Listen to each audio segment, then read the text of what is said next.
This is him talking to his Socialist Party MPs, having just come out of a cabinet meeting. The party leaders were scheduled to speak in Parliament this evening anyway. Of course, Parliament is convened, debating the vote of confidence due on Friday night into the government and into George Papandreou as Prime Minister. I think that what we may be witnessing here is the most extraordinary turnaround in George Papandreou's political fortunes, at least in the very short term. What he said here to his MPs in trying to restore some sense of support for him. I assumed responsibility, he said, for a situation that no one could predict. The principal goal was to prevent Greece from going bankrupt. The deal that is on the table now, the new bailout deal, in so much jeopardy because of this referendum that he said was a commitment of the partners, of Greece's partners in the EU, that showed that the sacrifices of ordinary Greeks would not be lost. He has put all of this in jeopardy by the decisions he has taken this week.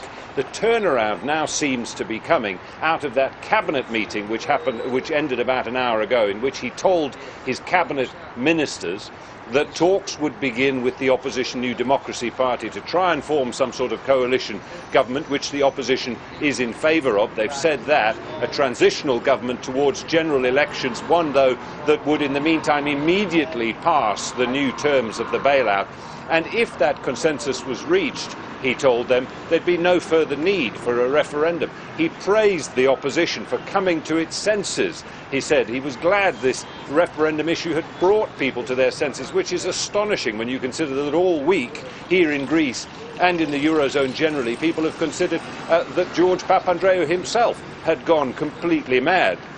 Now, he's not out of the woods, of course. There is still this vote to come on Friday, with dwindling support among his MPs that he'll be trying now to restore. Those MPs who said they were going to vote were against the referendum. If he can show that there is no referendum, perhaps, just maybe, he can scrape through on Friday night and find himself the leader of a transitional coalition government with a general election to fight. That's now conceivable. It certainly wasn't 2 hours ago. All day people have been predicting the end of George Papandreou, that he was about to resign.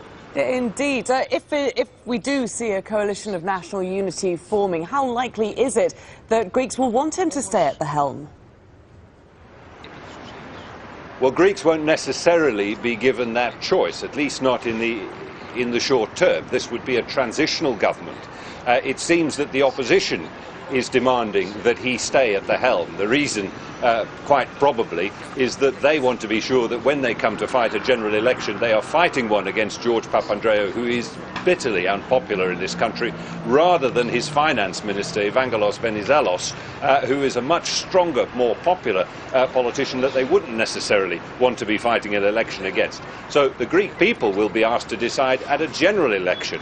At this stage, looking at his general population figures, there's virtually no chance that he can win that. I'm not sure that's something he can pull out of the bag, but he might well be able to steer this country through to getting its bailout in place, and then perhaps exit the political stage with some sort of dignity.